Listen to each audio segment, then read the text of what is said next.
माँ बाप से बड़ा मर्तबा उस्ताद का है। इसने एक मसला मुझे सिखाया, अब बताओ जो एक मसला सिखा दे उसका इतना एहतराम करते थे इमाम, तो जिन्होंने सारी जिंदगी पढ़ाया उन लोगों का कितना एहतराम करते। इसीलिए अपने उस्ताद हम्माद के नाम पर आपने अपने इकलौते बेटे का नाम हम्माद रखा।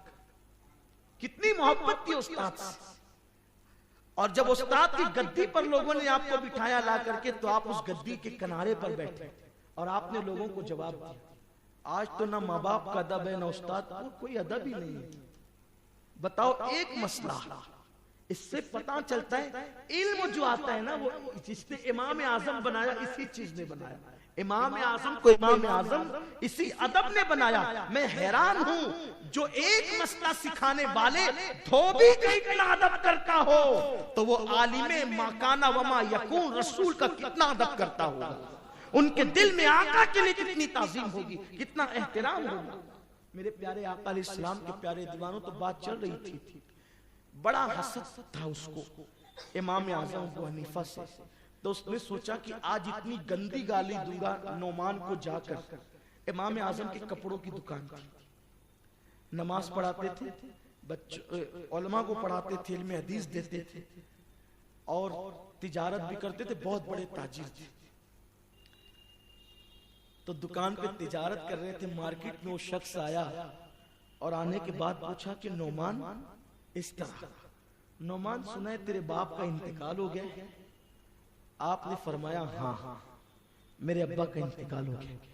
तो कहा तेरी माँ बेवा हो गई होगी। कहाँ बेवा हो गई है, मेरे अब्बा का जब इंतकाल हुआ तो मेरी माँ तो बेवा हो गई। कहा सुना है बड़ी खूबसूरत है तेरी माँ, हसीन और जमील है। तो आपने कोई जवाब नहीं दिया और उसने कहा कि तेरी माँ जब बेवा हो गई और खूबसूरत भी है तो तेरी माँ का निकाह मेरे साथ क्यों नहीं कर देता। अल्लाह अकबर। हर आदमी माँ वाला ही सोच सकता है इतने बड़े आलिम को इतनी गंदी गाली। इमाम आजम अबू हनीफा गुस्से से थर थर कांपते थे पहली मर्तबा, इसलिए कि इंसान को गाली दे, आदमी सब्र कर ले। माँ के लिए इतनी बड़ी गाली। एक तो ये कहना कि तू यतीम हो गया, तेरी माँ बेवा हो गई और तेरी माँ बहुत खूबसूरत है, मुझे तो ये अल्फाज भी नकल करते मेरी रूह कांपती है। लेकिन मैं अपने इमाम का मर्तबा मेरे नौजवानों को बताना चाहता हूँ और बताना चाहता हूँ अस्ल इल्म वाले कौन हैं, उलमा की शान क्या है, उलमा का मकाम क्या है। वो इमाम जिसको दुनिया सिराजुल उम्मा कहती है, उम्मत का सूरज कहती है, उम्मत का चिराग कहती है, मीनारे इल्म ईमान कहती है, जिसकी तकलीद गरीब नवाज करते हैं, जिसकी तकलीद हज़रत महबूब इलाही करते हैं, जिसकी तकलीद दाता अली हिजवरी कहते हैं, उस इमाम की शान क्या होगी, किस बुलंदी पर फाइज है। लेकिन जब कहने वाला बदबख्त जालिम ये कहता है कि तेरी माँ बड़ी खूबसूरत है, तू अपनी माँ का निकाह मेरे साथ कर क्यों नहीं देता, तो आप गुस्से से थर थर कांपने लगे। लेकिन अल्लाह के रसूल फरमाते इंसान को पहचानना हो तो गुस्से में पहचानो।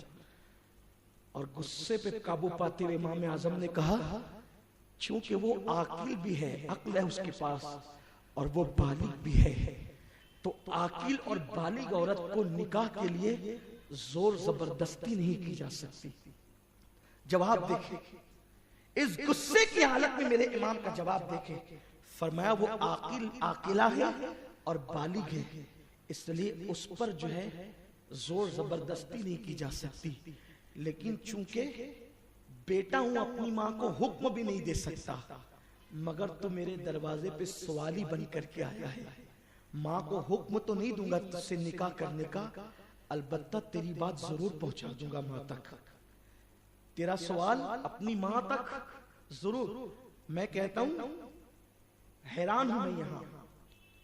और अगर इमाम आजम अबू हनीफा के मुतालिक उलमा ने ये बात ना लिखी होती तो ये बयान ही नहीं की जा सकती। अखलाक की बुलंदी क्या है, उस गाली देने वाले बदबख्त को कह रहे हैं कितनी संजीदगी के साथ कि माँ तक के मैं तेरा जवाब पहुंचा देता, तेरी अर्जी पहुंचा देता हूं और जवाब ला के देता हूं कि मेरी माँ कहती क्या है।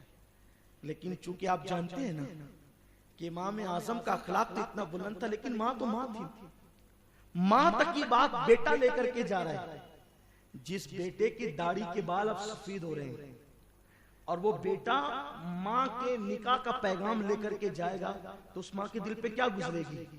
इमाम आजम ने एक कदम गुस्से से कपकपाती हुई हालत में जैसे घर की तरफ बढ़ाया, उसने चिल्लाया, नौमान नौमान इधर आ नौमान। इमाम आजम ने जब पलट करके देखा तो वो जमीन पर कुत्तों की तरह तड़प रहा था।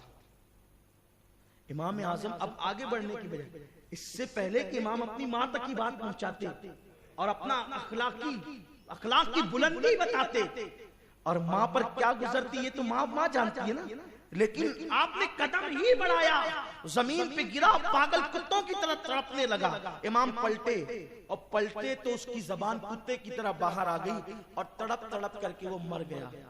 इमाम आज़म अबू हनीफा ने उसके जिस्म को हाथ लगाया और एक तारीखी जुमला कहा, नोमान के सब्र ने तुझे खा लिया,